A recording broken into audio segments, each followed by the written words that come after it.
தொழுகை இல்லாத வியாபாரத்தால உங்களுக்கு நிம்மதி கிடைக்காத, டென்ஷன் தான் உண்டாகும். அது கடையில் இருக்கும்போது சந்தோஷமா இருக்கும், வியாபாரம் போகுது லாபம் கிடைக்குது சந்தோஷமா இருக்கும். வீட்டுக்குள்ள வந்தா உங்களோட பிள்ளைகளை பார்த்தா உங்களுக்கு டென்ஷன் ஆயிருக்கும், உங்களோட மனைவி பார்த்தா டென்ஷன் ஆயிருக்கும், எரிஞ்சுழுவீங்க. அவ்வளோ உங்களோட உள்ளத்துல குழப்பம். அது எதனால ஏற்படுது தெரியுமா? பிள்ளைகள்ல பிரச்சனை இல்ல, மனைவி மக்கள்ல பிரச்சனை இல்ல, அந்த கடையிலையும் பிரச்சனை இல்ல, ரப்போட கனெக்ஷன் நீங்க துண்டிச்சிட்டீங்க. இப்ப அது வேற வேற விதத்துல உங்களுக்கு சைத்தான் போடுவான். நிறைய பேர் அல்லாஹ் பாதுகாத்தவர்களை தவிர 100 பேர் எடுத்தா 90 பேர் வீட்டுக்கு வரும்போது சிரிப்பு இல்ல, வீட்டுக்கு வரும்போது டென்ஷன், ஒரு வகையான ஒரு பதட்ட நிலை. இது நாங்க நினைச்சிருக்கிறோம் அவர் பிசினஸ்ல டென்ஷன் ஆகி வராரு. பிசினஸ்ல ஒரு டென்ஷன் இல்ல, காசு கிடைக்க சந்தோஷம் தானே, அதோட தான் வீட்டுக்கு வராரு, லாபத்தோட தொழிலோட தான் வராரு. சில நேரம் டயர்ட் ஆகிருப்பார், அது வேற விஷயம்.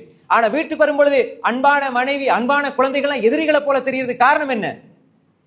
அவன் சண்டை பிடிப்பான், இவன் சண்டை பிடிப்பான், 4 பேர் பிரச்சனை படுவாங்க. எல்லாத்தையும் ஹேண்டில் பண்ணி சமாளிச்சவருக்கு தன்னை மனைவியோட உட்காந்து 5 நிமிஷம் பேசுறதுக்கு டைம் இல்ல, பிள்ளைகளை பார்த்து கொஞ்சத்துக்கு ஒரு 5 நிமிஷம் டைம் இல்ல, பிள்ளைகளுக்கு ஒரு அலிஃபா சொல்லி கொடுக்க, குர்ஆனை சொல்லி கொடுக்க டைம் இல்ல, எரிஞ்சு விழுவார். நாளைக்கு நேரத்தோட போகணும், நேரத்தோட தூங்கணும், மேல் டயர்டா இருக்குது. அன்புக்குரிய சகோதரர்களே, அந்த 12 மணித்தியாலம் 10 மணித்தியாலம் டயர்ட் வழங்காத மனுஷனுக்கு வீட்டுக்குள்ள வந்த பொழுது எந்த வீட்டுக்குள்ள அல்லாஹ் அமைதியை வச்சிருக்கிறேன் அல்லாஹ் சொல்றானோ, எந்த மனைவியில குடும்பத்துல அல்லாஹ் அமைதி வச்சிருக்கிறேன் அல்லாஹ் சொல்றானோ, அதுல அமைதி எடுக்க தெரியல. ஏன்?